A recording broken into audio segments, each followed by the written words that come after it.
Hi guys, welcome to Sagar H L Gowda 7 YouTube channel. Guys, ನಾನು Sagar H L Gowda. Guys, ವಿಡಿಯೋದಲ್ಲಿ ನಾನು ನಿಮಗೆ ಏನು ತಿಳಿಸ್ಕೊಡ್ತೀನಿ ಅಂದರೆ SSLC ರಿಸಲ್ಟನ್ನು ನಿಮ್ಮ ಒಂದು ಮೊಬೈಲ್ನಲ್ಲೇ ನೀವು ಯಾವ ರೀತಿ ನೋಡ್ಕೊಬೇಕು. ರಿಸಲ್ಟ್ ನೋಡೋದಕ್ಕೋಸ್ಕರ ಸೈಬರ್ ಸೆಂಟ್ರಿಗೆ ಹೋಗೋ ಅವಶ್ಯಕತೆ ಇರೋದಿಲ್ಲ.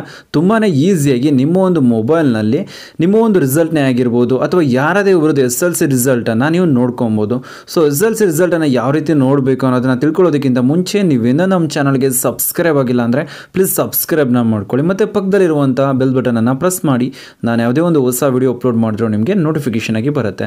ಗೈಸ್, ಫಸ್ಟ್ ನೀವೇನು ಮಾಡಬೇಕಾಗತ್ತೆ ಅಂದರೆ ನಿಮ್ಮ ಒಂದು ಮೊಬೈಲ್ನಲ್ಲಿರುವಂಥ ಗೂಗಲ್ ಕ್ರೋಮ್ನ ನೀವು ಓಪನ್ ಮಾಡ್ಕೊಬೇಕಾಗತ್ತೆ.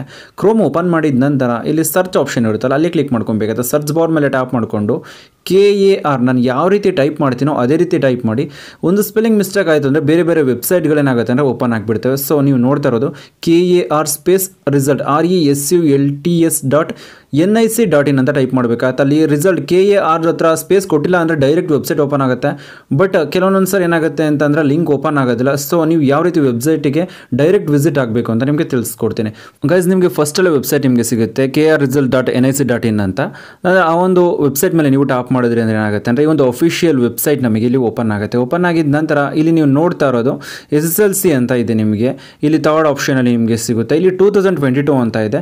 ನೆಕ್ಸ್ಟ್ ನಿಮಗೆ 2023 ಅಂತ ಆಗುತ್ತೆ. ಇದು ರಿಸಲ್ಟ್ ಬಿಟ್ಟಿದ ನಂತರ ಏನಾಗುತ್ತೆ ಅಂದರೆ ಟಾಪಲ್ಲಿ ಫಸ್ಟಾಗಿ ಹೋಗುತ್ತೆ ಅಥವಾ ನಿಮಗೆ ಇಲ್ಲೇನೇ ಇರ್ಬೋದು ಅಥವಾ ಫಸ್ಟಲ್ಲಾದರೂ ಇರ್ಬೋದು. ಇಲ್ಲಿ ನೀವು SSLC ಅಂತ ಇರುತ್ತಲ್ಲ ಅದನ್ನು ನೋಡಿಕೊಂಡು ಕ್ಲಿಕ್ ಮಾಡ್ಕೊಬೇಕಾಗತ್ತೆ. ಒಂದು ಬಾಕ್ಸ್ ಒಳಗಡೆ ಇರುತ್ತೆ. ಕ್ಲಿಕ್ ಮಾಡಿದ್ರಿ ಅಂದರೆ ನೆಕ್ಸ್ಟ್ ಪೇಜ್ ಏನಾಗುತ್ತೆ ಅಂದರೆ ನಮಗೆ ಓಪನ್ ಆಗುತ್ತೆ. ಓಪನ್ ಆಗಿದ ನಂತರ ಇಲ್ಲಿ ನೀವೇನು ಮಾಡಬೇಕಾಗತ್ತೆ ಅಂತಂದರೆ ರಿಜಿಸ್ಟರ್ ನಂಬರ್ನ ಎಂಟರ್ ಮಾಡಬೇಕಾಗುತ್ತೆ. ಸೊ ಎಂಟರ್ ರಿಜಿಸ್ಟರ್ ನಂಬರ್ ಅಂತ ಇರುತ್ತಲ್ಲ, ಅಲ್ಲಿ ಟ್ಯಾಪ್ ಮಾಡಬೇಕಾಗತ್ತೆ. ಟ್ಯಾಪ್ ಮಾಡಿದ ನಂತರ SSLC ರಿಜಿಸ್ಟರ್ ನಂಬರ್ ಏನಿರುತ್ತೋ ನಿಮ್ಮದು ಅದನ್ನು ನೀವೇನು ಮಾಡಬೇಕಾಗತ್ತೆ ಅಂದರೆ ಟೈಪ್ ಮಾಡಬೇಕಾಗತ್ತೆ.